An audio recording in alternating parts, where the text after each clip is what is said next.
கௌரவ தலைவராக தான் இருக்கார். கௌரவ நடிகர்கள் அப்படி சொல்லுவாங்கல்ல, அந்த மாதிரி தான் அவர் இருக்கிறார். அப்போ ஜிகே மணி போன்றவர்கள் வந்து நீங்கள் சொல்கிற மாதிரி, நீங்களே சொல்கிற மாதிரி கௌரவ தலைவராக இருக்கிறாங்க.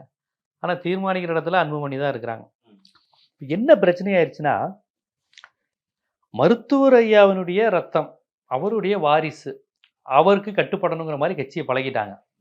இப்போ அன்புமணி அவர்களை கட்டுப்படுத்துவதற்கு ஏகாமூர்த்தியோ, வேலுவோ, ஜிகே மணியோ, பூத்தாரல்மொழியோ, தீரனோ யாராலையும் முடியாது அப்படிங்கிற ஒரு நிலை வந்துருச்சு. அப்போ அன்புமணியை கண்ட்ரோல் பண்ணுறதுக்கும் என் குடும்பத்திலேருந்து இன்னொருத்தரை இறக்குறேங்கிற மாதிரி தான் இப்போ முகுந்தன் அப்படிங்கிறவரை வந்து அவங்க இது பண்ணுறாங்க. அவர் ஏன் பேரன், இவர் மகன், அவர் பேரன்.